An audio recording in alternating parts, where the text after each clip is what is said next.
Go. Good afternoon. Hi there. How are you? My name is Pat Campbell, radio talk show host from Tulsa, Oklahoma, and you are watching The Rational Male 101, episode 52. And in this episode, we're going to be talking about Christmas, Réd Pîll Christmas. We got a ton of topics to talk about. I am joined by Rollo Tomasi, the Rational Male, the cult leader himself. Rollo, what's going on? That is me. Oh, I'm good. I try to get everything as red around me as I possibly can so we can have a Réd Pîll Christmas. But just to inform everybody before we continue any further, I have this dog that is laying right down by me right now. And if she starts to get a little fussy, then I will let her out here in a second. But that's my good girl, Bambi.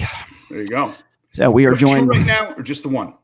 I have two. Bambi's my 5-year-old, and then Henry is my 13-and-a-half-year-old, 14-year-old. She was a very, very seasoned racer. They took her off the track at about 3.5, maybe.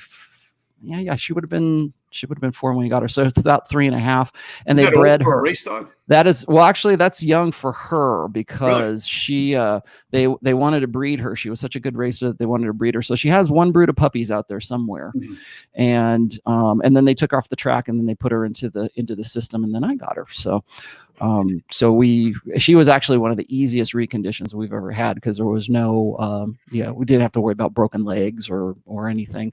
And she's been a really great dog so far. So, and I didn't name her. She came to me with a name. Her track name is Bam's Blast. So Bambi was kind of natural. Yeah. So very good dog. Let's get into the holiday gift giving season is upon us, and a lot of guys feel obliged to purchase a gift for a woman. So I want to talk about a variety of things today. First of all, at what point in the relationship are you giving gifts? Supposed to be. I mean, if you've been dating for a month, and then we got to define dating, because dating isn't dating anymore. Dating means you're sleeping with somebody. But if you're dating means what is it? Tom Likas says dating means porking. That's right. If you're dating for a month or two, are you at a point where you should be getting her a gift? Does she expect it? Is one expected in return? I think I told you the story about my brother Charles, who prides himself on being the cheapest bastard ever. When he was dating, if he dated a girl for a full year, she was guaranteed of 3 things: a breakup at Christmas, a breakup at Valentine's, and a breakup on her birthday, because he never bought a gift. Wanted to buy a gift. No, he didn't. Like, everybody in my family was in on the joke except the girl. Of course, once he got married, that didn't work out too well. So you've talked in the past about things not to buy, for exercile exercise equipment, because the insinuation was we talked about that a couple weeks ago. Yeah, with the Peloton, and we're going to bring that up today too. But exercise equipment, unless she's a fitness enthusiast, you're basically sending a subliminal message: you're fat. You need to do some exercise, and it's going to be. There's no way to win that. There's no way to win, because it's like if I would presume that if you're going to buy fitness equipment for your girlfriend or your wife, you've already had that conversation, or you should have had that conversation. I know there's probably guys that probably haven't done that. And then, every woman who's going to watch this is going to say, well, all these guys are like that. They're all just jerks. And they'll say, it's like, what, am I fat? What, fat? I think that if you're going to buy those kinds of things, you already know what you're getting yourself into. If I said, hey, I'm going to buy you a gym membership for your Christmas present, like, at that point, I hope you would have said, or she would have, come to you and said, I really need to get in shape for you, or something like that. And then maybe you would do it. But there's certain presents, I think, or certain gifts, and it doesn't have to be Christmas. We'll probably do something similar to this on Valentine's Day, but there are certain gifts that send certain messages. So, of course, the Manosphere Réd Pîll standby is give her a pack of Skittles. And that should mean more to her than any diamond ring or whatever. And people always wonder. Well, no, I'm not kidding. I wish I was kidding. No, I'm not. Actually, I don't wish I was kidding. So I'm going to tell you, because you're still recovering track on. Yeah. I'm a recovering track. I mean, you still don't understand. Like, a lot of people, if you don't know who the Skittles man is, you really need to go back and do your Réd Pîll homework. Okay, who's the Skittles man? So as we have talked before, we've said, Royce, Rollo, Roosh, and Royce are the 3 R's of Manosferian. And Royce once had this story back in 2008, 2009, and it was about this guy who was, I think he was spinning probably like 3 different plates. And his attitude was, these women, the girls that he was with, and the guy was a young guy. He was probably in his late teens, I think.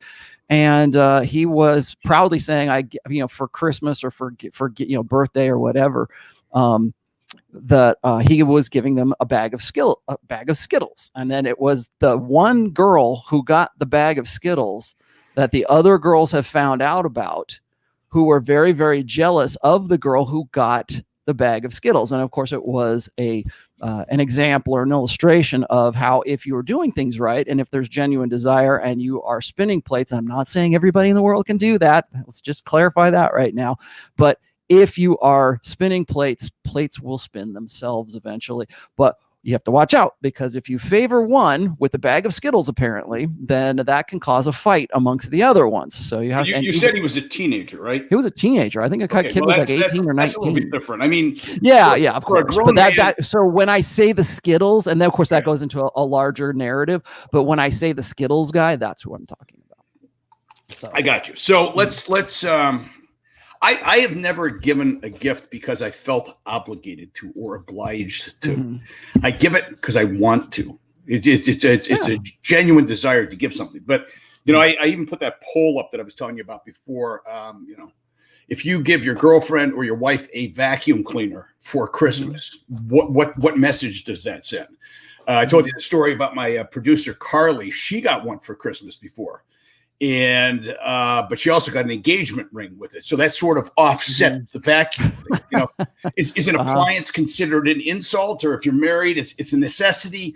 That is it expected to be something romantic at Christmas or just on Valentine's? What do you say? Mm-hmm. Well, okay, so I think I agree with you in this, at least in principle. Here is that once you have reached a stage in your relationship. Now, this is if you're monogamous, if you're doing whatever. Like I think there's because we're talking about Réd Pîll Christmas, we got to be careful here, because I think a lot of guys will say, well, what that does is if you have multiple plates and you start giving one a gift, then that sort of implies that you're a little bit more invested in that one than the other one. And that's what I was going to talk about here, is that when you give a gift, and I don't care what the gift is, it implies some kind of exclusivity, almost, by the nature of the gift. I'm not saying you have to go and give her like a ring or a necklace or a tennis bracelet or whatever else.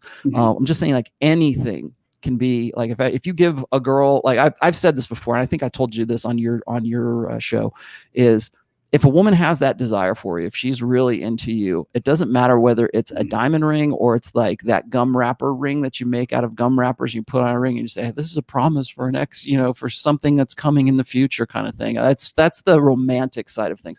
I think one of the things that guys don't realize when it comes to romance is that you can't create romance. Romance has to happen. It has to be something that's meaningful. It has to be genuine desire, first of all, but there has to be something meaningful. So when you're giving a gift, the problem with giving a gift is the things that are applied with it. And Sam Whiskey here just said obligatory relationship equals obligatory gift. Yes.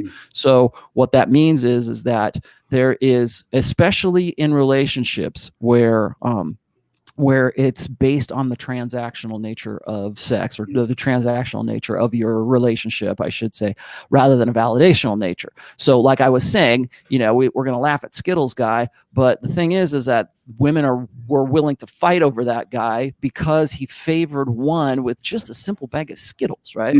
So when we're talking about what is okay to give and what is not okay to give, before you give anything, understand that the act of giving is, first, there's an evolutionary root to that, so we'll cover here in a second. But the act of giving something to a particular woman implies exclusivity.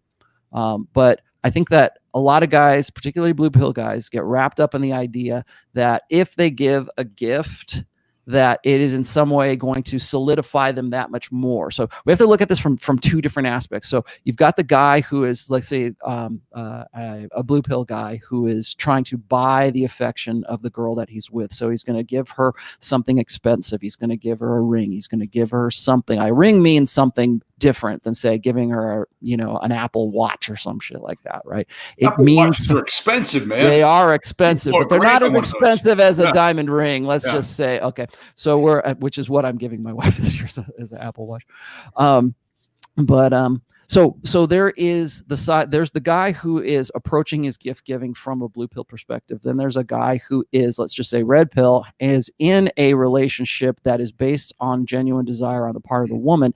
If that guy gives a gift, it is taken to mean something from that woman. So what is, and this is the first thing you need to ask yourself, is if you're giving a gift to some woman that maybe you're in a relationship with her, maybe it's a developing relationship right now. If you give her something, understand that the act of giving her anything is going to imply something. So it's like, are we official? Is this something is this something that is more than what we were, when we were just having sex 3 weeks ago? So understand that just giving her something that implies I would say like a pivot, I guess, within your relationship with that person.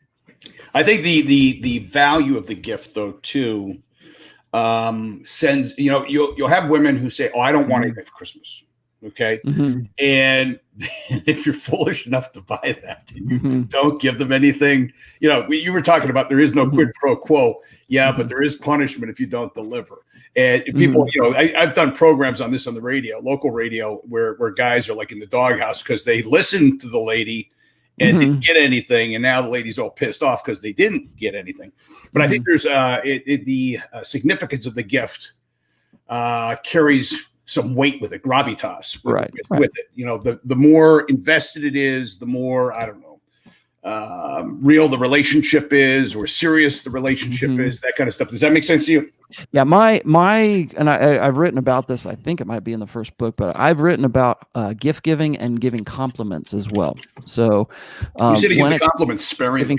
Give compliments very sparingly. Yeah. And again, you need to go back to 16 commandments, right? The 2/3 rule. Mm-hmm. So you're giving compliments, like if you're giving too many compliments, that doesn't wash very well with women. And that what happens? What happens when you give too many compliments? It means that you are overly invested in this person it almost sounds like flattery. It sounds like you're trying to butter her up. It sounds like you're trying to get somewhere with her by saying, "Oh, you're so beautiful," or you this, you that. Or the compliments are only valued by women by their own prerogative. So if even if a guy, nice Bobby Brown reference there. Like that. Well, but where did he get that? Right? Where did he get that idea of the prerogative? That's what women always say is my prerogative. The prerogative of women is to change their minds, right? That's their thing. That whole topic there could be a whole nother show. But like if a guy is like Tom Brady or Chris Hemsworth or whatever, and he's giving compliments, that means a whole lot, something much different than a guy who is constantly, slathering on the compliments. It's the same thing with gifts. Okay. My approach for gift giving from a red pill perspective, I think, is do it sparingly and understand that just the act of giving a gift means that something has changed within your relationship. If you don't want to send that message, then don't give the gift. Just keep that woman at arm's distance, and that solidifies the nature of that relationship. So if you've got a friend with benefits, then you've got a friend with benefits. If not, you want to give. A lot of people think that I'm just going to go give a gift. Like I give gifts to the guys in my band, right? It's like I'm not sleeping with any of these guys. It's just like something you do at this time. You're just giving gifts, but the difference is that when you are in an intimate relationship with somebody, fortunately or unfortunately, that's just the implication that happens when you do something like that. So be careful of just giving the gift. Now, the other part I was going to get to is the evolutionary aspect of this, is that when primates want to get sexual access, when beta males want sexual access with a female primate, what will they do? They'll bring her bananas. They'll watch the kids. They'll pick nits off of her. They'll do something that's serviceable to her, so that they, with the, unspoken understanding that by doing so, that they are going to be granted sexual access to that guy. So that I think that when guys give gifts, especially when it's an expensive gift, it's usually meant to say, the subtext, the subcommunication of that is, I am so set where I am right now with my ability to generate resources that I can afford to give you these things. It's it's cost signaling is what it is. It's a signal or a cue that says I've got my nest over here is full of nice, shiny, bright things. I can give you one because I'm so competent at what I do. I can afford to give you a ring. I can afford to give you an Apple Watch. I can afford to do all of these things for you. And so that's the transactional nature, like the base transactional nature that's happening between men and women when you give a gift. We just dress it up in all of these things like, the Christmas time or birthday or Valentine's Day. And we try to think of, reasons why to celebrate our relationship. Mm-hmm. It's like, what means more to a woman, when it comes to gift giving? Is it something that's just sort of given randomly because you just thought, you know what, I saw this, I thought you might like it, here you go? Or is it, oh shit, it's Christmas time, I better go and find the perfect gift? That's exactly what advertisers use as their bylines, is find the perfect gift for that special woman. Let me give you an example of something from my program. And mm-hmm. I was going to bring this up with you too. You talked about, what was it, like the amount of work or effort you put into coming up with the gift or thinking about the gift. There was a guy I had on my program a couple of years ago, and he had this deal where for his wife, he kept a journal all year long, and it's cost him nothing to do. Every day he wrote mm-hmm. down something good in it about mm-hmm. their relationship, what she did, something like that.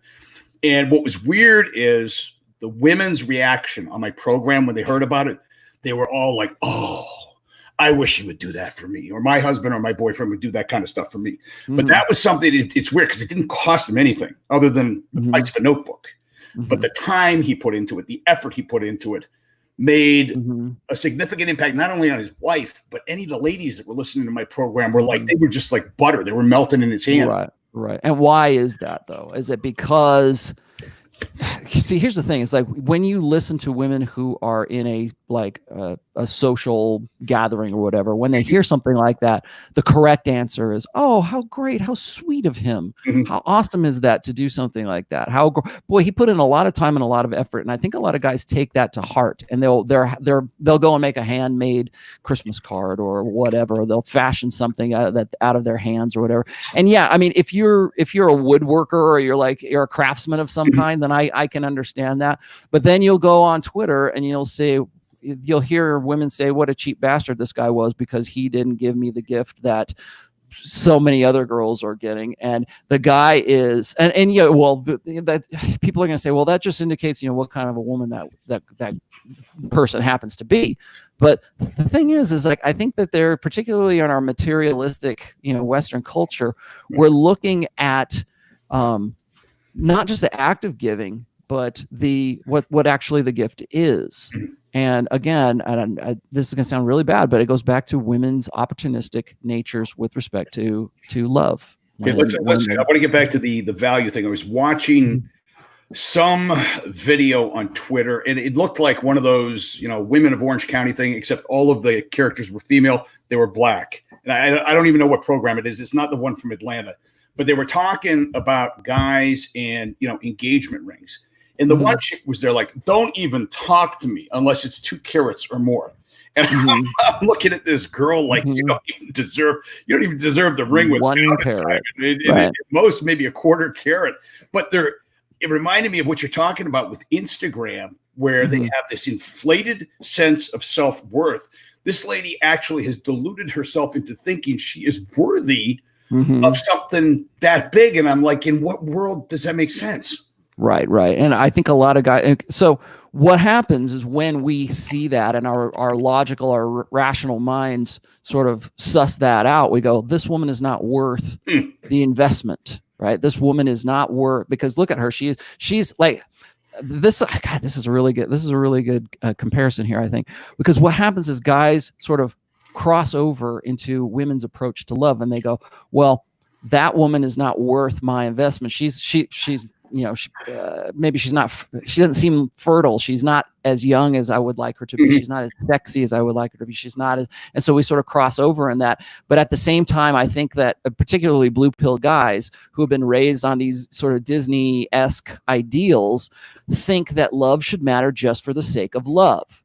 And I've harped on this for going on 12 or 15 years right now. Men are idealists when it comes to love. So when a woman says it better be 10 carats, damn it, and guys are like, well, I thought that that women were supposed to love me for the sake of who I am, to love me because I'm me, right? That's the way it always works out in those princess movies.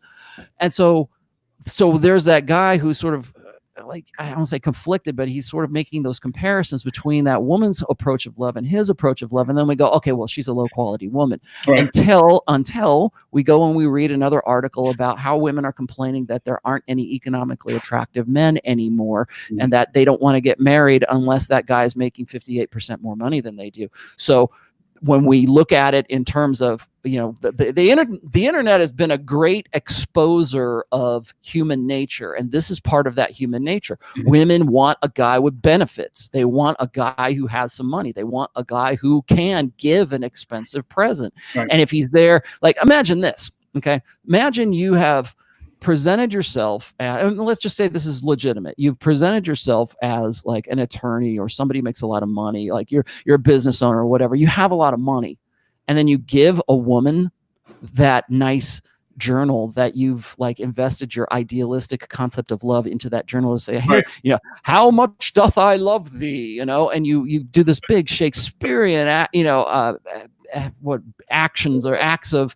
love and devotion and poetry and prose, and you want to write her a sonnet and everything like that, but yet you make $500,000 a year, and she sees that and she goes, well, this is nice, but where's the real stuff? Where's the real gift? Yeah, but what's the real gift? This is nice, but there's usually a real gift attached to this. So because what most women do is they tolerate men's idealistic approach to love insofar as they have a use for that particular guy. He's got to be hot. He's got to have a lot of money. Those are the two. Those are alpha seed, beta need. So if he's got a great question in the chat here. Should you ask your wife or girlfriend what they want? Ooh, good one. I would say no. Now I would agree. I would say no. I know that, and I've been guilty of this too. But what do we do? Because I think when this question actually happens more around Christmas time, when there is a social obligation to give gifts to other people. It's a gift giving season, right? I mean, that's one. Honestly, let's look at this from a commercial perspective. This is when most businesses either see the black or the green for the year, because it's the gift giving season.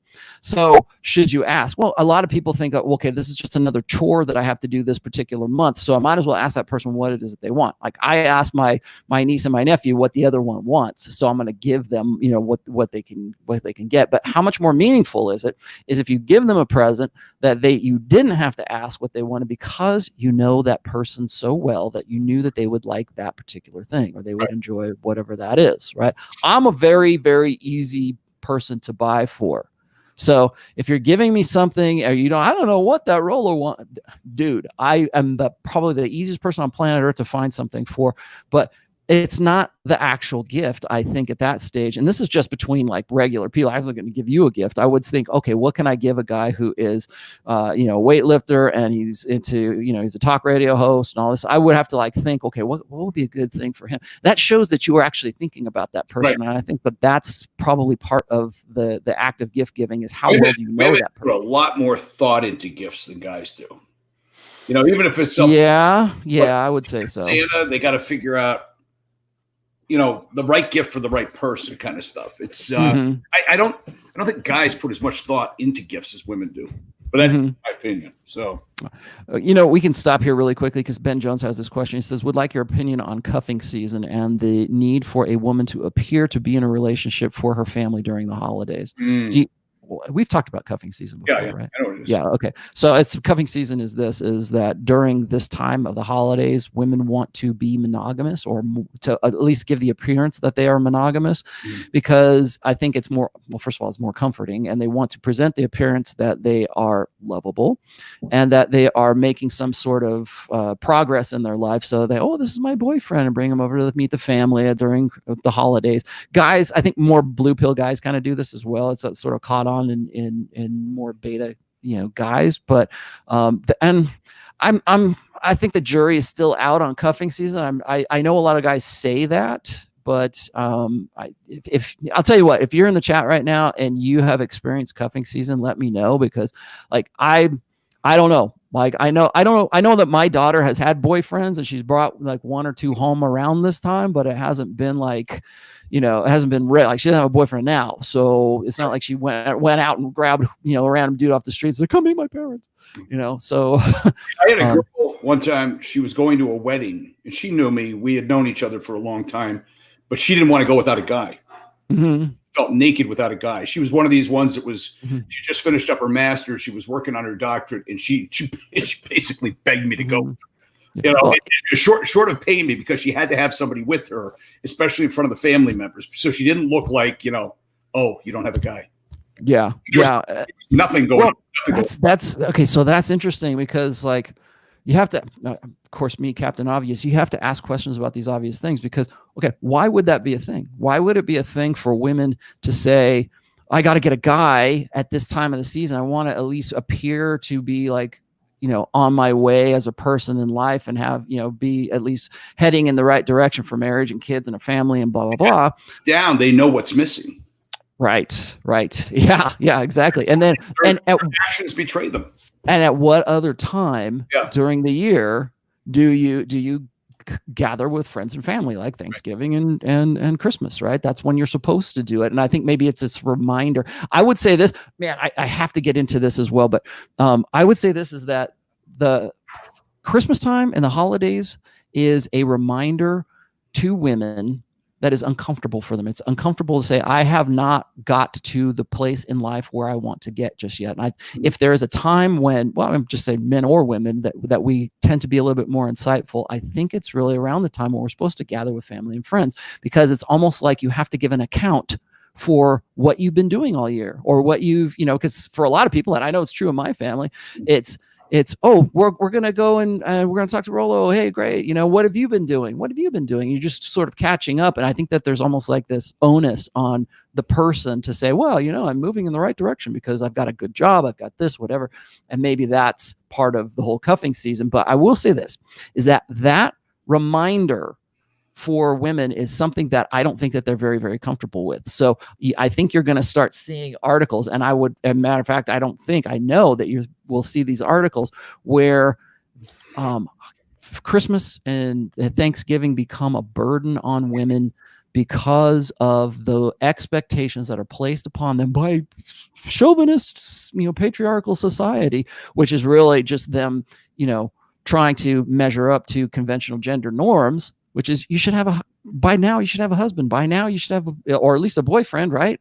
And if that weren't true, what is it about your innate nature that makes you want to at least present that appearance by grabbing the guy off the street and say, come meet my parents, I always start the conversation with, is Rusty still in the Navy? That usually gets things off in the right direction. Mm-hmm. Yeah, is Rusty still in the Navy? Do you get that reference? Yeah. Okay. All right. That's funny. All right. So, anyway, the reason I say that I think you'll see these things is because I've actually had this conversation with Dalrock before. And if you guys don't know who Dalrock is Dalrock at WordPress at Dalrock at WordPress.com. He's a guy who's I would say probably the best Christian Réd Pîll Manosferian blogger that I know, and a good friend of mine. A lot of people know who Dalrock is, but I think it was about this time last year, we were both kind of dissecting this one article, and I think it was written by Jessica Valenti, very famous. She writes for The Guardian, I think. She's British, and she's a very outspoken feminist. And one of her articles was complaining about how she had to do all of these things, or how women were responsible for all the holiday cheer. And if she could find a way to wedge, of course, here we are doing the Réd Pîll Christmas thing, but if she could find a way to wedge feminism into pretty much anything, she's the one who can do that. But I thought was interesting is that all of the things that she was complaining about, like, why is it that women have to send the Christmas cards? And why is it that women have to call their mothers? And why is it that women have to wrap the presents? And why is it that women have to decorate the house? And why is it? And so it's this constant droning about things.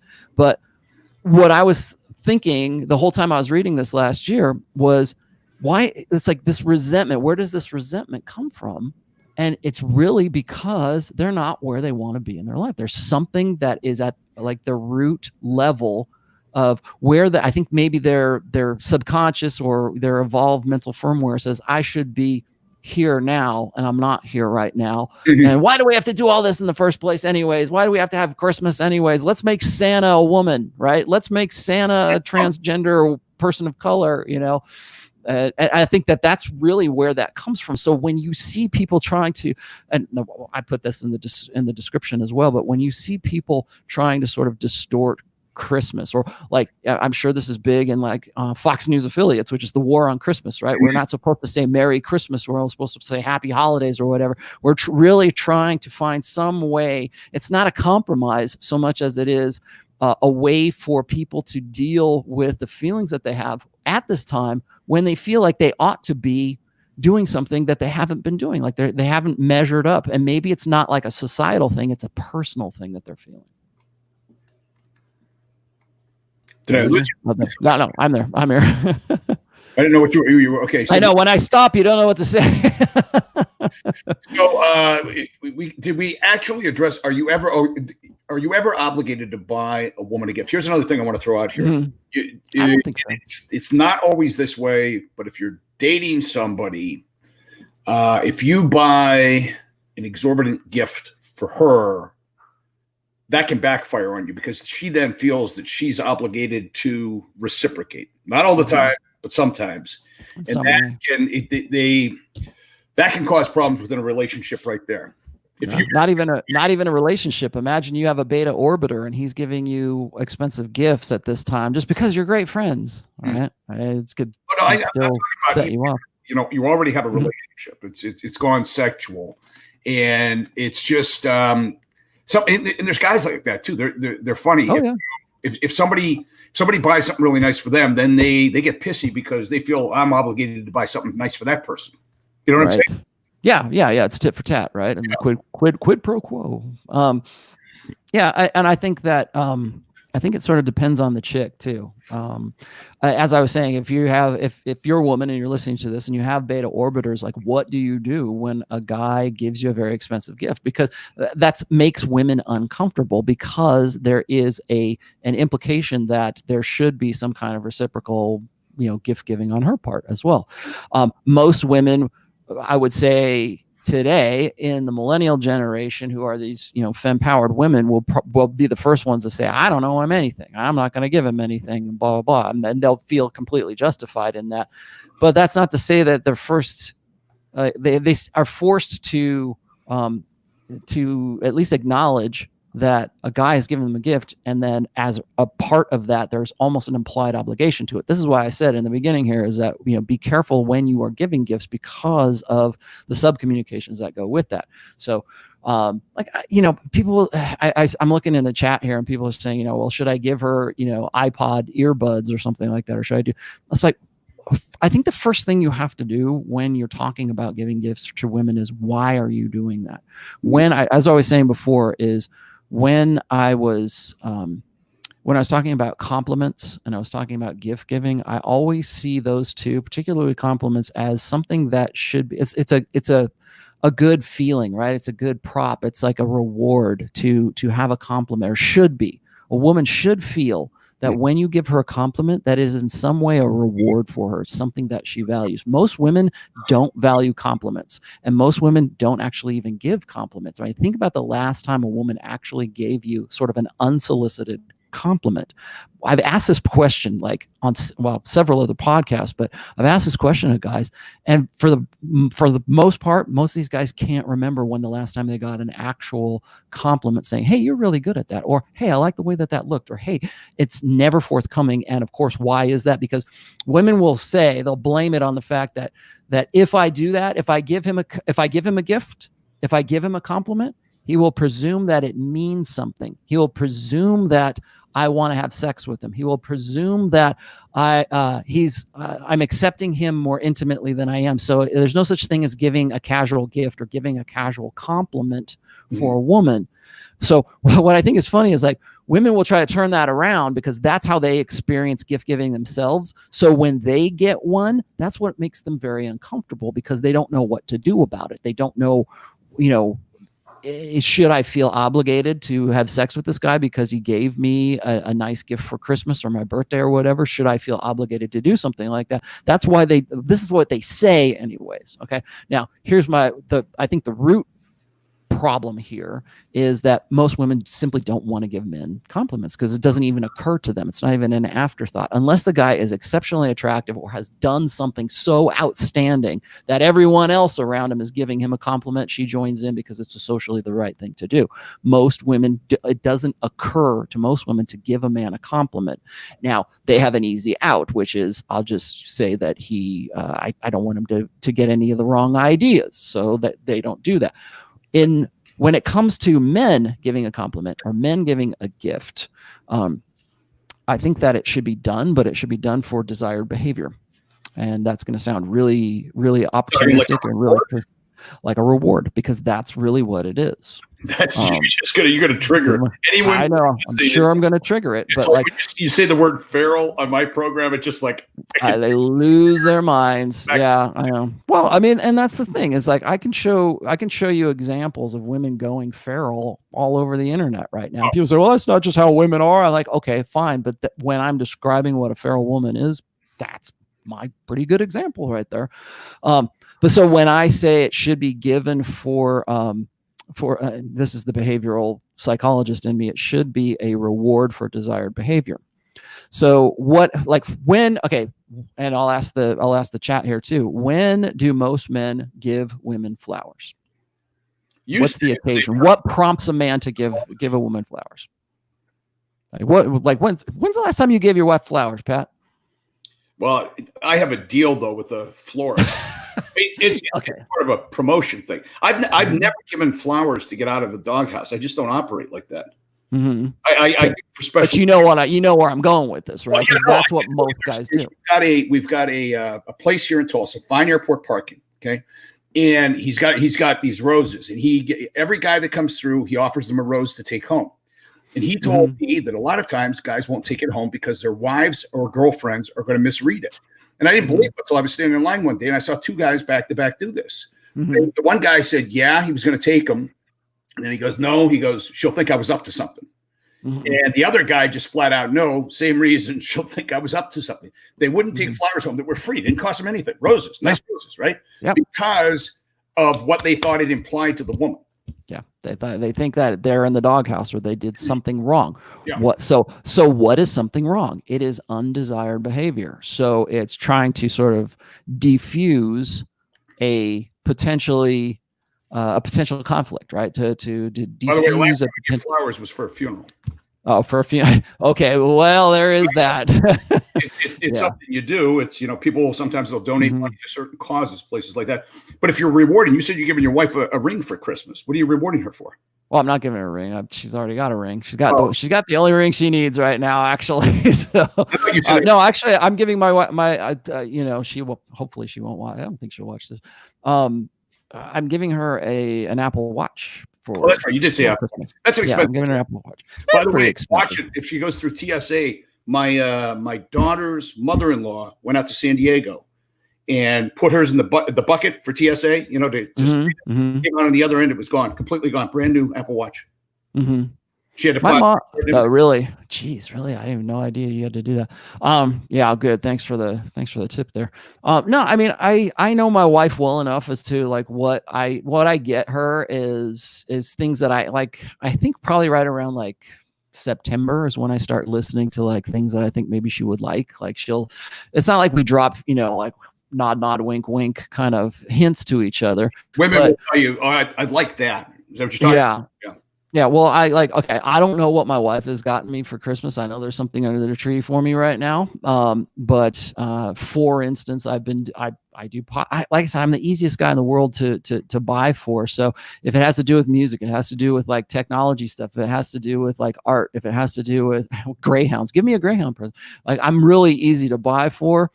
But again, it's the I think really the act of saying or proving, I guess, that you know that person well enough to know what it is that they would like. It's a Peloton bike. I know that's what she got you. The Peloton bike. Yeah. Right. Commercials for guys now too. Yeah. Well, boy, I put that in the description. We really need to get to a part 2 of the Peloton bike. But I think that when it comes to gift giving, guys need to adopt the idea that gifts and compliments, being really a short-term gift, need to be, first of all, given sparingly, follow the 2/3 rule, and then also they should be rewards. They should be something that women want. They want to be told that they look good by the guy that's with them, but only the guy that they value. So there has, like, one of the, gosh, this is like getting Réd Pîll 101. Here we go. This is the remedial lesson here. Women, attention from guys who are not valued by women is well, first of all, it can be considered creepy, but it is almost something that they want to avoid. So if you're like that blue pill guy or that beta guy who's the beta orbiter and you're giving gifts, or you're giving compliments, those compliments don't mean anything. They do for a little, maybe a little bit. They might mean something to her in terms of her status with other women. But as far as between you and that woman, if that woman is not into you, if she is not attracted to you, if she is not in any way intimate with you, and has not, at least proven in the past that your attention is valuable to her, the more that you give, the more worthless it becomes.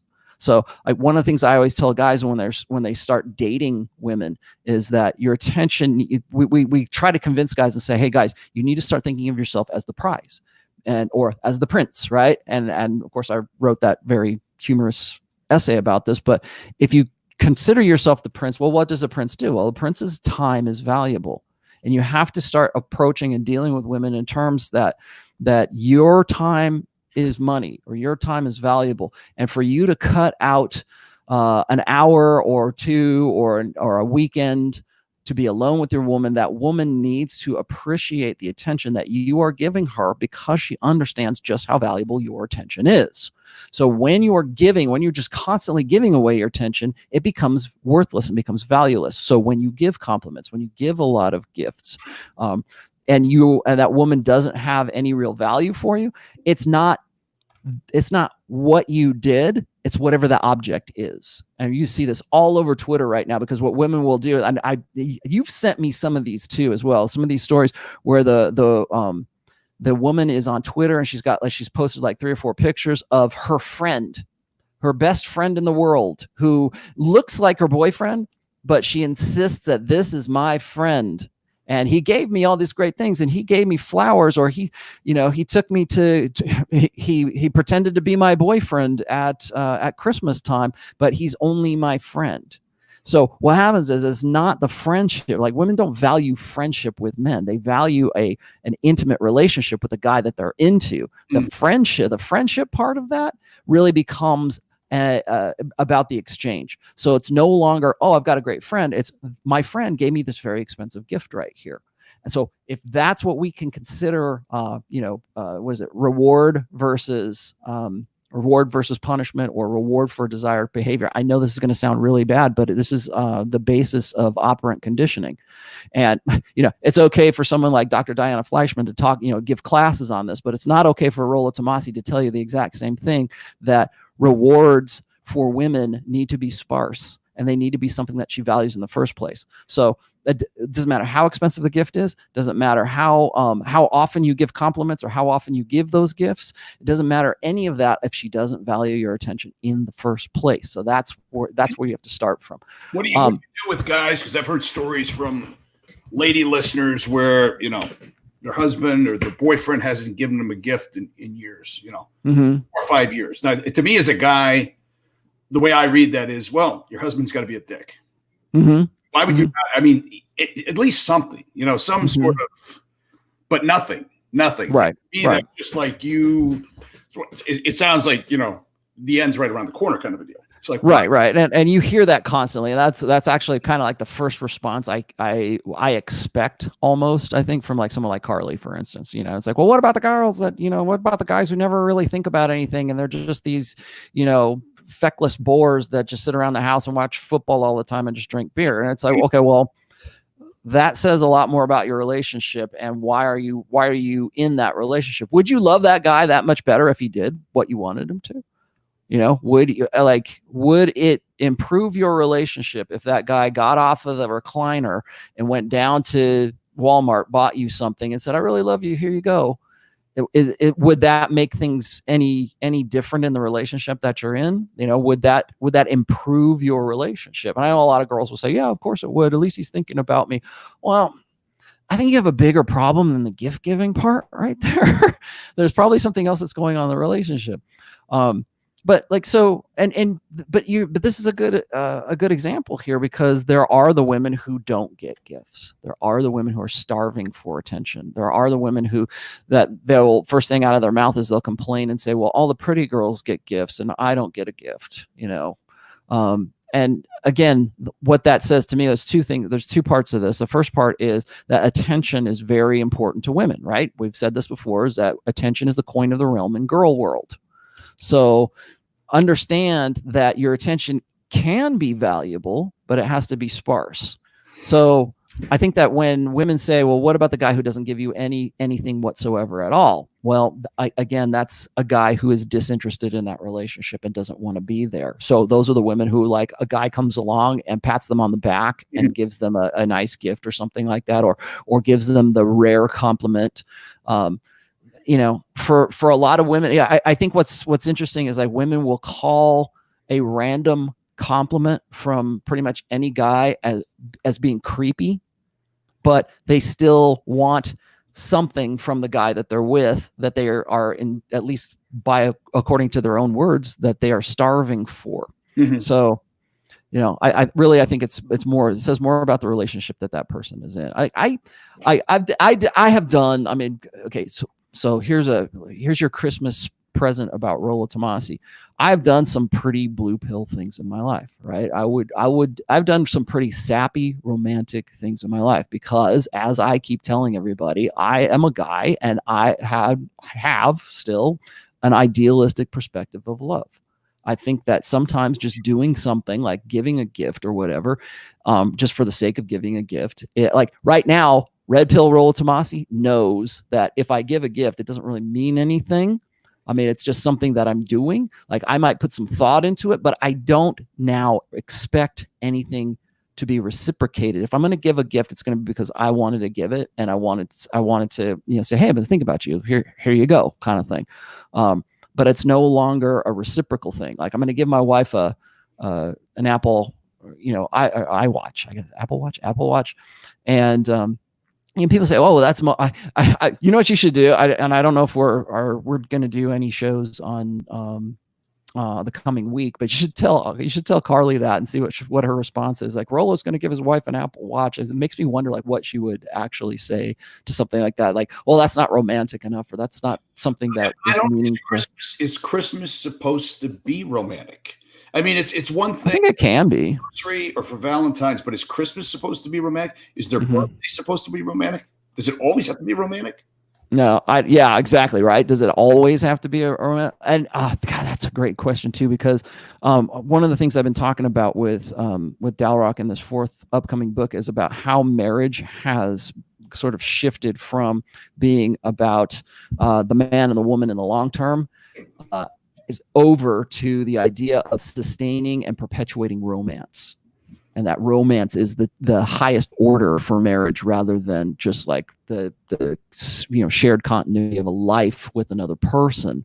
And so it's like, how can you keep it fresh? How can you keep it going? And that's why we think of, like, or I would say that's why most women think of Christmas as being some sort of a time at which the possibility, I guess, of romance or having something romantic happen to them.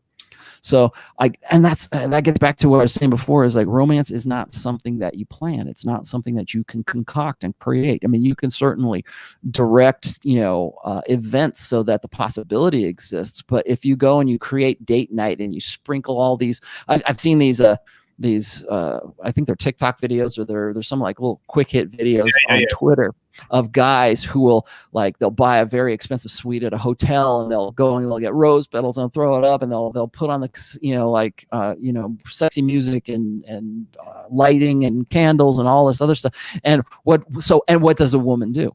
She goes and she takes a video of it, and oh, isn't this nice? This is so nice. Like, if that is romantic.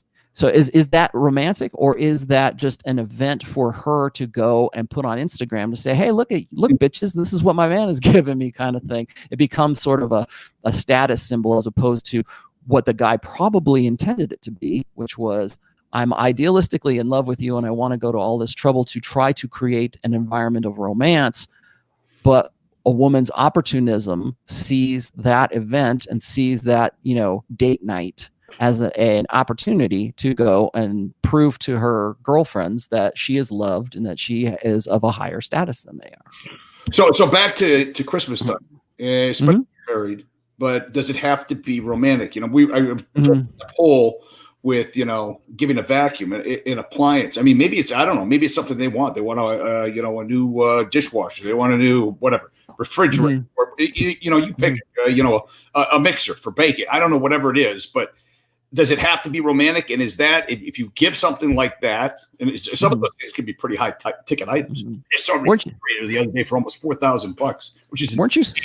I said, what does it do? And the guy told me, he says, well, it tells you when you need milk.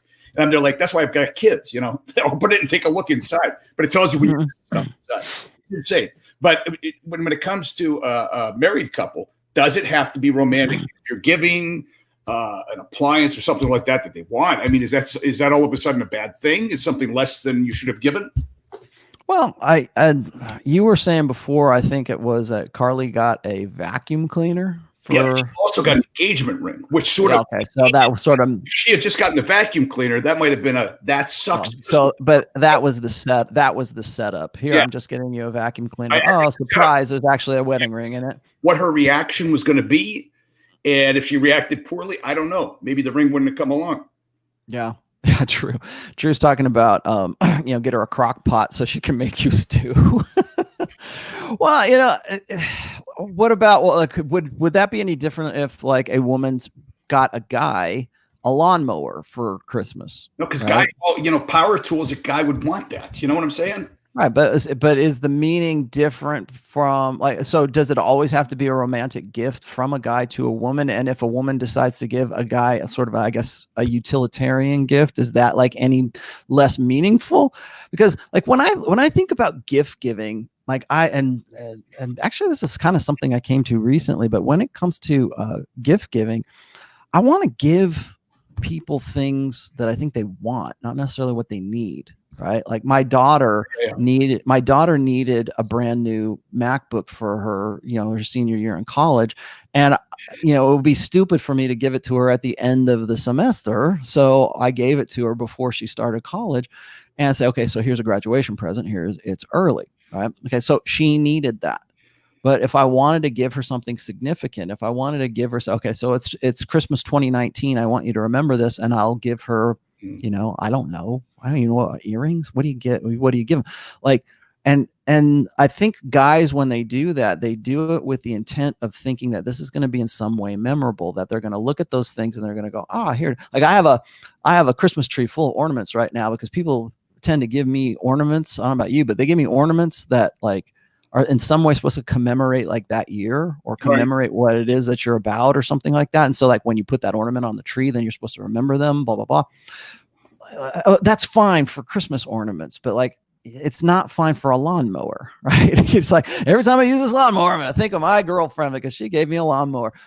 Nobody thinks of that. So I think really when it comes to gifts, it's like, what is, I say the sentiment, but what is the, what are you expecting that person to think when you give them that gift? And I know, and maybe we're overthinking this whole thing, but I don't see, at least maybe not now, I don't see Christmas as being some sort of big romantic thing anymore. But apparently a lot of women, and I agree, a lot of women do. We're fed that with the commercials for like jewelers. Oh, you're supposed to. Yeah. Or that the Zales jewelers. Cars for Christmas. Do you know anybody that's given a car for Christmas as a gift? Nope. No. My circle. Never.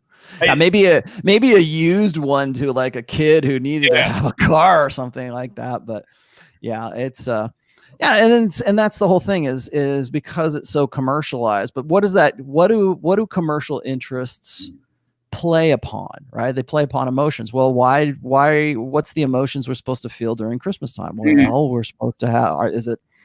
I know a lot of guys. I know some guys who have asked their girlfriends to marry them around Christmas time. So maybe that's the thing, like you were saying before. Yeah. So that is a heavy date where they want to announce that to the family because families are gathered, and this is the time to do it. If you're going to do it, step up to the plate.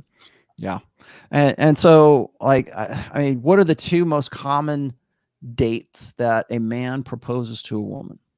Christmas and Valentine's Day. And I did I'm guilty. I did it on Valentine's Day. I proposed to my wife on Valentine's Day. So like, because that's what you're thinking, right? Oh, it's the holiday of love. But like, what is it that you are considering when you're giving that gift? Chris B in Philly, I wanted to address his thing here. He said, Rolla, what if the woman is attracted to you? Will she throw flirty lines? Yes. It's called an IOI, which is an indicator of interest. I think a lot of guys, like basic, Réd Pîll 101, basics are understanding and learning the ability to read women. And that's part of that. So I think right now in today's westernizing, sexual marketplace, women are just like compliments, are very reserved with being flirty, with trying, not sending the wrong messages to the guy.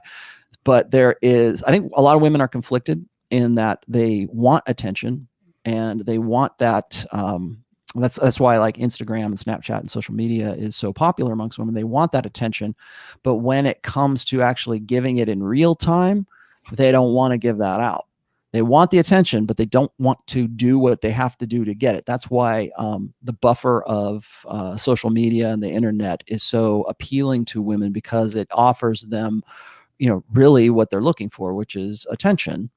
For men, it's unlimited access to unlimited sexuality, but it gives them that, but they don't want to give those compliments. They don't want to be overt about it. Again, women communicate covertly. So flirty lines, blah, blah, blah. It takes, you have to learn the ability to read women. That's what I should say.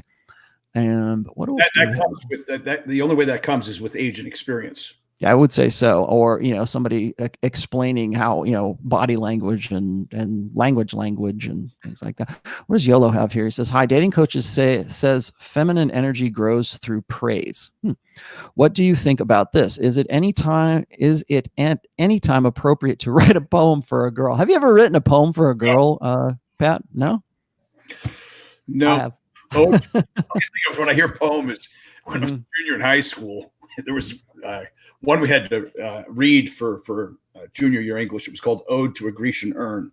And I had a kid in my class who had all sorts of problems. Chris Guerrero, his dad owned a steel firm, and he had just been let back into the class, but it was like the one female teacher we had, Miss Walker, and it was his turn to step up to the front of the room and read it. He got OD to a Grecian urn. OD.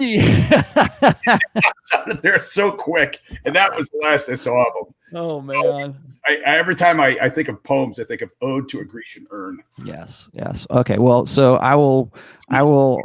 How we say it. Learning women's nature comes with time and judgment, and hopefully somebody teaching you. I'm going to teach you something about YOLO. I'm going to teach you something about writing poems to women. Women don't care. They don't care about poems. They're not gonna take a poem and frame it and put it on the wall or something. What I find interesting is like when a girl is in her peak sexual market value years. Guys really want to lay it on thick. They really want to, like if you have a young guy and a young guy goes and he writes a poem, that's different than like say an older guy writing a poem for his, you better damn well be a poet if you're an old guy and you're writing a poem for like your wife or your girl, or like the girl you're trying to in some way woo.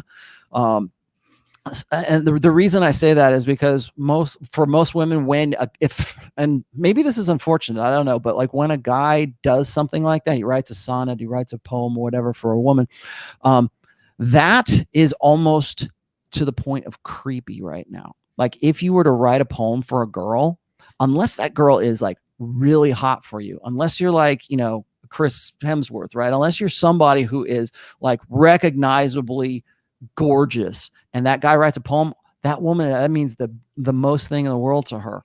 But if you're just some guy who is just average, just a guy and you're writing a poem, I think most women find that creepy.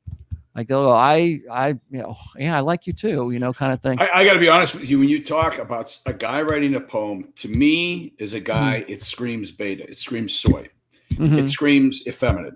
Manly men don't write poems. They do manly things, right? I mean, it's just they don't write poems. Well, I mean, you can write. Okay, so here's the thing with poetry. You can write. I've read some really good poems. I like poetry. I'm not ashamed to say that I like poetry, but you know, you can read a poem that's like sort of this epic, you know, ode to some, you know, historic battle or something like that. I mean, that's why we have the national anthem, because some guy was inspired to write something, right? That's different than a guy, you know, how deep is my love for thee kind of thing. And like I said, maybe it's unfortunate, but for a guy to want to write a poem, there's no more idealist, and there's no more greater confirmation than of men's idealistic love than his inspiration to write to write bad poetry to a woman that he's, you know, got one-itis for, or that he's, and that's where I was going to say is like most of the guys I have known who've written poems for their girlfriends or women or whatever have a very deep set one-itis for that girl. Very much the soulmate myth is in effect for these guys. And where does that idealism go? Well, maybe it's, I'm going to go and paint her a picture. Maybe I'm going to go and write her a poem. And, you know, here's the thing. I'm guilty of all that. I've done that stuff in my blue pill past. And I'm here to tell you that unless that girl is really, really into you, it's going right now in this day and age, it's going to come off as creepy. Now there's going to be a million women right now who are going to go, who are thinking in their rational minds, are going, I would love it if a guy wrote me poetry. And there'll be 10 guys who will take that to heart and they'll go and write her a poem. And then 2 days later, she'll go, I don't want to get these guys off of me. They're so creepy. I don't want to have anything to do with them. But here's the deal, is when that woman gets older, when she is, more, I guess, starving for attention, and she was more thirsty for male contact, when she is saying, how come men don't look at me the way that they used to before, that's when she's going to really want those poems. Young women don't care about poems. They don't want that because, again, they're in their sexual market value peak years. They don't have to do anything for that. They have to, like, again, like poems, a guy writing a poem or doing whatever, that attention is cheap to a woman who has lots and lots of guys who are giving her lots and lots of attention.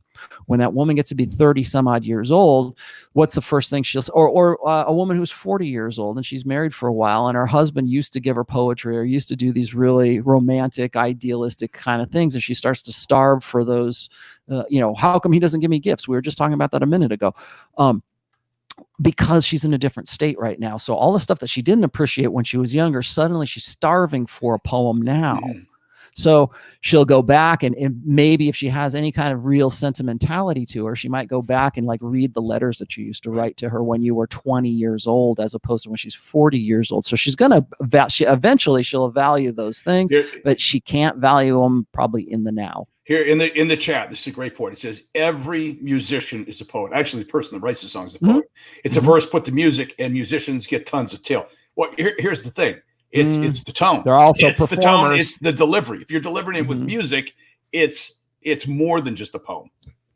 Yeah. Okay. Right? So as you might have guessed, and I'm going to say it in this podcast too, I've written an essay about that.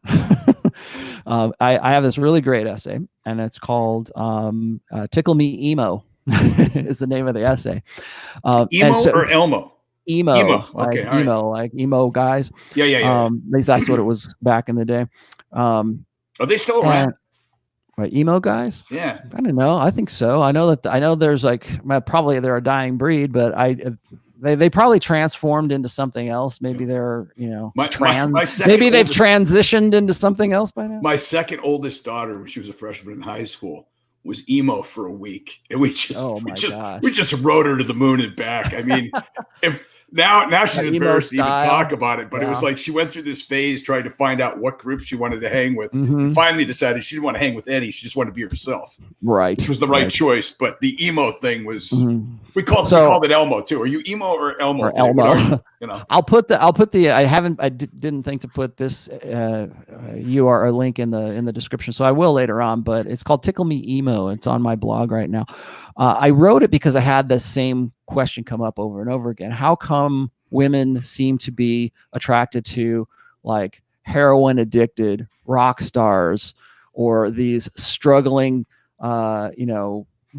for all intents and purposes, struggling beta artists? Why is it that women are attracted to those? First of all, I will say that certain women are. Not all women are. That's sort of an acquired taste, or it's what they're aiming themselves at. But the other thing is, those guys, yes, you're right. They are poets. If you're an artist worth your salt, then yes, you are a poet. You are setting it to music. You've got to learn how to do that. I mean, there's a creative skill set that goes along with all of that. And yes, they do get tail. And why is that? Well, because in our ancestral past, women selected for men with creative intelligence. So the guy who could create something, the guy who could build something, the guy who could innovate, the guy who could be artistic, the guy who could make his nest more pretty with shinier objects was a guy that would draw interest from women.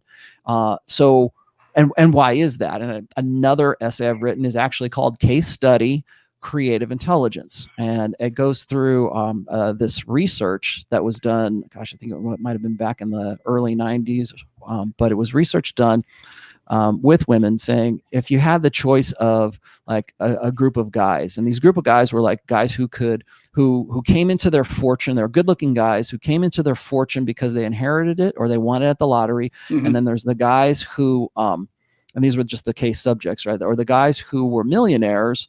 They were good looking, but they built it and they created it, or they are, and one of the archetypes was a musician who struggled for a very, very long time and then became rich and famous eventually. Who's the more attractive? The least attractive of the choices they were giving, at least according to the research, was the men who had just stumbled into their riches, or guys who became rich, but they came rich illegitimately, meaning that they didn't get to that wealth or those resources because they were creative or because they were innovative. But the guys who would go through a hard time and then build their affluence up, I guess, those were the more attractive guys. And this is the science behind this, or the evolutionary science, is that men who could do that were seen as more desirable than guys who just simply stumbled into their wealth, because it is a signal for women that if shit hits the fan, if things go south, that I'm with a guy who can go from who can get zeroed out and can bounce us back from being zeroed out. So even if everything goes to hell, I'm pretty confident that he'll be able to build something or do something so that me and my kids and our children can survive. So that's the evolutionary thinking behind why Mr. Emo is so attractive. Now, add to that, the guy's a performer. Add to that all of the ways that we aggrandize this. It's easy to say, like when we talk about like a guy who's like a sports star, like a guy who's a star athlete, like let's just say Jimmy Garoppolo for right now. Okay, you look at Jimmy Garoppolo, he can get after it with a lot of women. A lot of women are attracted to him because he's a good looking dude. He's also an athlete. He's got a lot of money. But even if he didn't have the money, Jimmy would still be pretty attractive, and I think women would still go after him no matter what.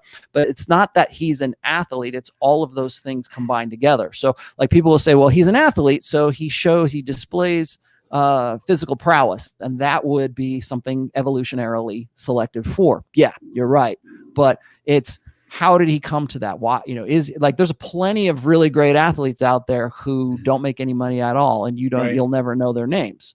So it's the same thing for artists. It's they're kind of attractive to women at a certain phase of their maturity, at certain times of their lives, or if they're older and they never got with the guy who was sort of their dream guy. I always wanted to get with the starving, struggling, self-afflicted artist. Then maybe you'll see women like, once they get divorced, they'll go out with the guy who is like, Sid Vicious, or they'll go out with the guy who's probably very bad for them, but he still plays that role. And that was the last part of this, is that most women want a guy who is playing a character. And if that's the character that they're attracted to, that's going to be the one that they go for. So you can be the guy, the tough brother from the hood. You can be a rap star. You can be an artist. You can be whatever. If you're playing that character, or even giving the impression that you are playing that character, that woman, if that's what gets her off, that's what gets her off. I'm looking at the clock here. We got about 20 minutes before the top of the hour. I want to get to this one here. How does a new awareness of intersexual dynamics change your family relations? Oh boy. Yeah. That's one I put in there, didn't it? Yep. Gosh, I wish I had more. Is there a story tied into that? No, the reason that I was reminded of this, and for almost damn near a year now, I really got to write that. I don't have an essay for this one. I really want to write something about how having a new awareness of, red pill awareness, whatever. Like, guys come up to me all the time and they tell me, I'm unplugged and I got past the nihilism, but they're still kind of dumbfounded, right? They don't know what to do with themselves, because that new awareness has changed so much for them. And it's not just the getting laid part, and it's not just dealing with women like, like having a relationship. It's dealing with their families, or understanding themselves better, because now they understand who their mom was and who their dad was. And they look at that from, it's no longer the Disney, oh, mom and dad fell in love. He was a quarterback and she was a cheerleader, and they got together. No, there's so much more to that. And I think that, and this was true for me. I know that this is true for a lot of other guys as well. It's true for me, is that once I sort of had a better grasp of the red pill, it made me understand who my dad was. And as a result, it made me also understand who my mom was, how they came together, and then like how I was brought up, or how, what were the factors that were involved that made me who I am, or that at least I guess sent me in the direction so that I could become the person that I was. So like when guys will hit me up and they'll say, yeah, I was raised by a single mother. Now I'm red pill. I understand what she's all about. My dad actually wasn't the asshole that I was led to believe. He was actually trying to make the best of a bad situation, because he was beta and he tried to get with a woman that he should never have gotten with, but I was the result of that, blah, blah, blah. So what I was asking here, and I would love to get other people's influence or input. If you guys want to put this in the comments, I would love to read them. Like, how has the red pill influenced you, or awakened you to your own history with respect to your family, like your aunts and your uncles, for instance? And the reason I thought of this is because, it's Christmas time and we're going to be seeing these people here very shortly. So when I'm sitting across the table, for instance, from my sister-in-law at Thanksgiving, what do you think I'm thinking? Right. Like, I understand all this stuff that's going on here, and I understand exactly why she's saying what she's saying, or why she does the things that she does, or, who my dad was or who my mom is. I really want to do this, and I got to do this before my mom passes away, but I really want to sit down with her with like an audio recorder. And I want to ask her about things, because she's still very, very lucid. She's not, I would be surprised if she lasts another year, but I really want to ask her about like things that led up to like her and my dad getting together, and at least hopefully. By the way, did you ever talk with him about those things? Nope, never. My dad lost it too much, but he lost it too much before I could actually do that. Here's the problem with that, because you're gonna get her version of the story. Yes, I know. Yeah, and really, to get the complete story, you need to talk to both, but that's no longer possible. Yeah. It's no longer possible, but like, I can look at like my mom. It's interesting right now because my mom is, like I said, not long for this world. And so we're looking at old pictures, and we're looking at things like when she was like, my daughter's 21. I like looking at pictures of my mom and my daughter and like sort of look at the similarities and stuff. But also like, my mom in 1958, is still a woman, right? Mm-hmm. She's still, what was it that would motivate a woman, like her during that time? And to me, to see my mom and my dad get together, it seems like the most unlikely marriage or pairing that I can possibly imagine. Why? Now. But back then, it might have made perfect sense. Like, he was like really into her. She was gorgeous. He wanted to get with her, and they wanted to start a family. And things were, obviously, society was different. But the intersexual dynamics part, those mechanics don't change. So yeah, I mean, right now, like my dad was very much very old school, very old social contract. And I almost feel bad for my dad in a sense, because he was very confused. He was very much a blue pill guy for most of his life. But I would say he was one of these guys who wanted to do everything the appropriate way. Like, this is how things are done. You go and you get a wife, and then you have children, and then you work for a company until you are 65, and then you get a pension, and then you go and you retire in Florida, and then you live happily ever after, and then you die. That kind of thing, like very old school, old social contract. And then so what happens during his lifetime is the sexual revolution happens. Right, 67, 66, 67, somewhere around there. And you got to understand, my dad's probably in his 30s right around that time. Well, he would have been 30 in 1968. So actually, he's in his 20s when all of this was going on. So like things like that, like make me think, like what my dad was going through and what my family was going through. How did my family result like in the 70s as a result of those intersexual dynamics that happened prior to that? Like when I go and I look at pictures of my dad and my mom when they were in 1955 or 1965 or whatever, and I look at them, it's like looking at completely different people, like people I wouldn't even know. I didn't come along until 1968. And to see that and then go, okay, what was going on within their minds? What were they thinking? How did they get together? Why did they get divorced? What happened in the 70s that might have prompted that? Who were they as people? And how did like what we would call red pill understanding or red pill awareness, how did all of those things contribute to them getting divorced or them, so that's what I was just going to say is I think that Christmas time is sort of a time where we look at this and we go, oh, I know why mom did what she did, or I know why dad is the way he is, or I know why I don't want my brother marrying that bitch because that's not a good match or whatever. So I want to know, like, what is it that has changed your understanding? Maybe even you, right? I mean, this is a good question for you. What has changed for you since you read my work or you become red pill aware? Well, when I first introduced myself to you, before I even brought you on the radio, and people that know me, this is basically what I've always felt, but I've never put it down in a book or in that order. And I feel like I was hijacked, not hijacked because I willingly went, but I was a trad con. I'm reading the books, and that's me. That's what I am. That's what Tucker Carlson was. Maybe he's moving a little bit, but what I started to do was resent the role of playing the enforcer. It's my job to shame the other guys to make sure that they stay in line, because I could see how that's why I was looking forward to the fourth book in particular, because the fourth book is the linchpin, the role that organized religion, the church, Christianity in particular here in the United States, plays in maintaining this facade. And how, because you're guilted, you're shamed. George talked about when he got divorced. He said, well, what did you do? It's got to be the guy, right? That's right. I mean, the church automatically assumes it's the guy that did something wrong. It couldn't possibly be her. And, well, you must have done something to push her over the edge, because that's just, it's the guy's fault. But here's the thing is, we talk about once you've taken the red pill, you can't go back. Nothing ever looks the same again. That's a good point. You're very, I think, I don't want to say jaundiced because that's too strong of a word, but you're very skeptical about things that in the past you would have just accepted. Right. Does that make sense?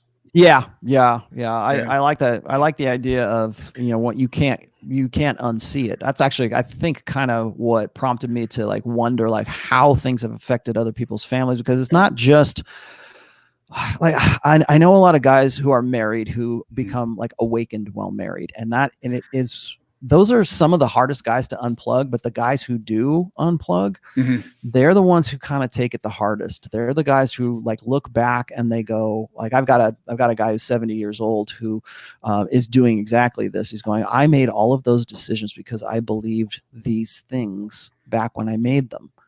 And so he's making decisions based on bad information, based on bad information, based on a blue pill understanding and old books and old social contract understanding of how, like playing a game by rules that nobody else is playing, but he's making like life impacting decisions based on faulty information.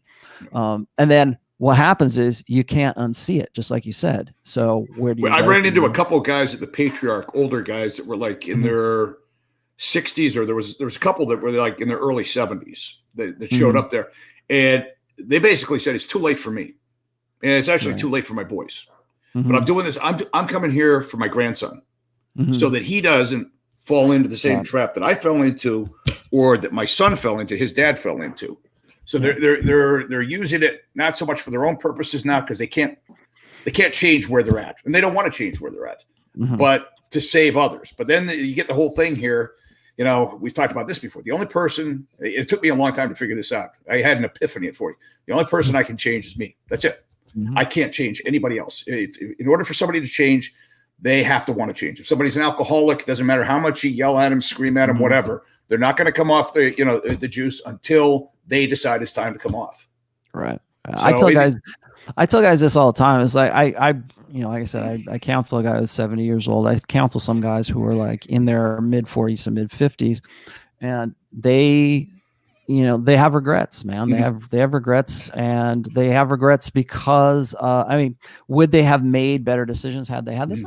Who knows? At least they would have had the information to say it. But what I tell these guys is that you have to live the best way you can with the time that you have left, right? I mean, what is it? Like in the Lord of the Rings, Gandalf says to Frodo, he says, all we have to do is what we do with the time that we have left. And that's why I tell those guys that too. I say, you know what, at least now. The best time to, what was it, the Chinese proverb, the best time to plant a tree was 30 years ago. When's the second best time? Right now.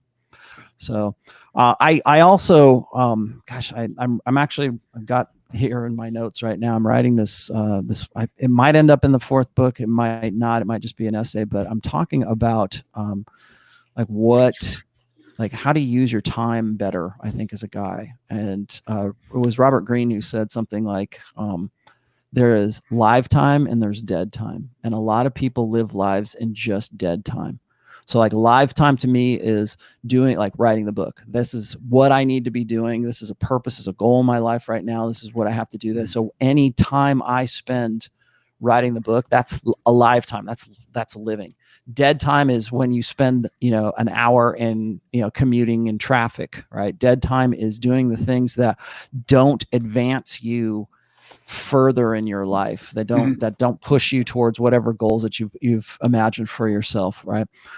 So the things that will contribute to who you will be in the future, doing those things is live time. The things that take away from that, that's dead time. And I've been trying to figure out ways to sort of, at least convince, because most guys live lives of dead time. Always. It's like, you're going to go sit in front of a computer, or you're going to go and play video games. I mean, we talk about these guys all the time, porn, video games, and, smoking weed and pizza or whatever, live in your mom's basement. That is a life of dead time. But like, for me, I want to, I'm at a point in my life where I want to leave this world having made some sort of significant, impact on people, help people live a better life, even if they become red pill aware and they become nihilistic and they go, oh, what do I do? It's too late for me. Well, it might be too late for you to do things that you wanted to do prior, but it's not too late for you to do things and to go out with a bang, walk out on your feet and not on your knees. I was reading an article today on it was like 12 questions with Alex Sauer. I don't know if you know who he is, but one of the things he was asked about, what are the common mistakes you see younger guys making, both in life and with women? He nailed 3. Instant gratification. We're living in a culture where I want mine and I want mine now. Procrastination, putting stuff off. And then the thing you just picked up on, distractions. There's like time vampires, energy vampires all around you, where you're not focused on what you're supposed to be doing. You don't have laser-like focus. You have constant distractions around you. You procrastinate. You put things off. Those are 3 things that not only are holding the younger guys back, but are holding people in general back. This sense of instant gratification. I want it, and I want it now, because we're living in a very hedonistic society. Procrastination, putting things off to the last minute, and distractions. The smartphones, the computers, you name it, TV, whatever. All of these things that are making everybody like ADD. Sedation is what we were talking about. Another porn. word, I think it's that is like, when you look at the things that we've said, porn is definitely a distraction. Smoking or vaping weed or whatever is definitely a distraction. Twitter for me is very much a distraction. If I could quit Twitter, I would, but I know that I have to stay on there to interact and engage. But I need to maximize my lifetime according to live time, according to like Robert Greene.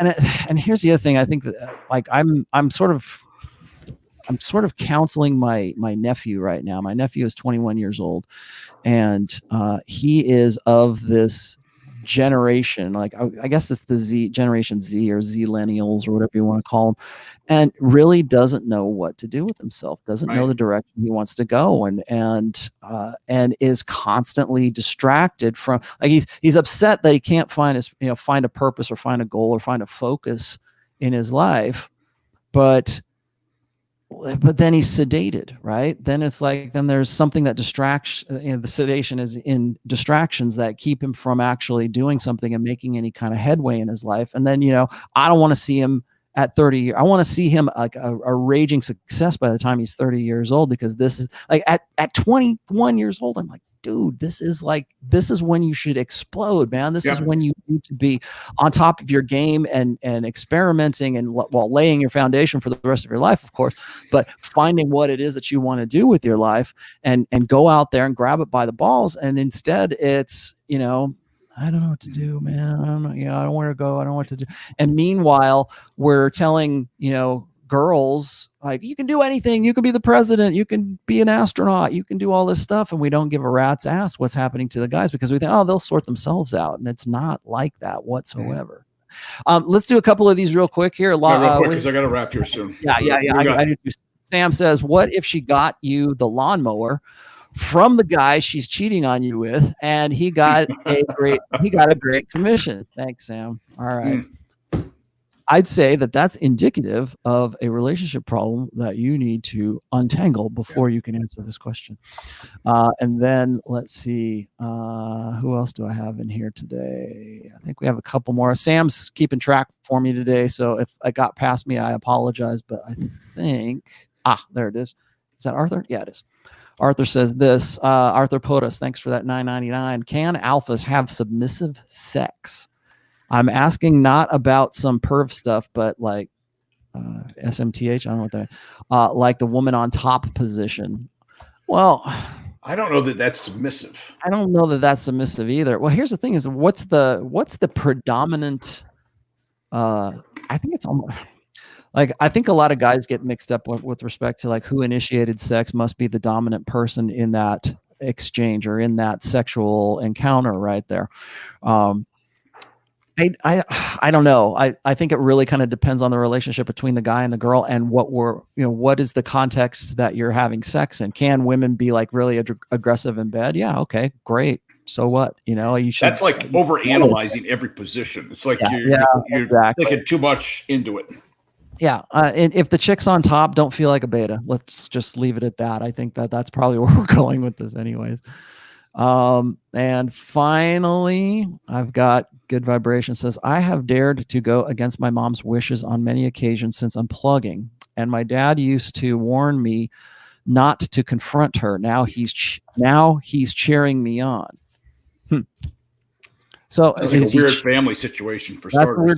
Well, I dared to go against my mom's wishes and stuff. Yeah. Okay. Well, this is actually not an uncommon occurrence here. I know a lot of guys who have gone red pill or become more red pill aware, and then once you, like you were just saying, once you've seen the Matrix, once you have become red pill and you've unplugged, you can't go back to it. And what happens is, and most guys don't realize this is happening, is that that awareness is manifested in their behaviors and in their attitudes and just even their words that they choose and just who they become. And they don't realize that that's what they're doing. But other people pick up on it. And particularly people who have been familiar with you all your life, like your mom, like your dad, like your brother. And so you'll most likely, most guys tell me this, is that like their sisters or their brothers will say, hey man, stop trying to be somebody you're not. You know, I know the real you, and you just picked up that book and read it, and this isn't what you're really all about, man. I hate to see this happen to you. And so what they do is they're trying to drag you back into your old personality, and what they don't know is that you can't unsee the Matrix. So what likely has happened, and guys have told me this as well, is they had a very I guess domineering would be the word, domineering mother. And it sounds to me like in that question there, mom's in charge of the house. She's running the house. Yeah. Domineering Dad's number mother. 2 and the son's number 3. And that's why the dad is cheering him on. Yes. And now he realizes it. And now boy, that's an awakening for a guy who has been probably trapped in a marriage, like that for a long time. I got to roll. Okay, guys. Yeah, we're done. We're done. You're not going to be on with me Friday. We're not going to be back on my local show until the first Friday of the new year, which is the 3rd. Okay, so the 3rd, January 3rd, will be on your show. I will still be doing the end of the year show, which is Rule 0 on this Saturday. We're going to have some guests. I'm trying to get Pat to come on, even if you just come on for get back 5 minutes. Yeah. I only want 5 minutes. I'm booking a variety of guests just to sort of come on, talk about a few things and then go off. So is it the year in review? Year in review and prognostications for the coming decade. So that will be on this coming Saturday at 11:30 Eastern. And you and I will be doing our regular show on, I guess on Sunday, 29th. Right? Yeah, 29th. With that, 29th. So we're still doing that. So great show, Pat. Thanks for joining me once again. And we will see you guys later. Bye-bye. Have a great time. Take care now.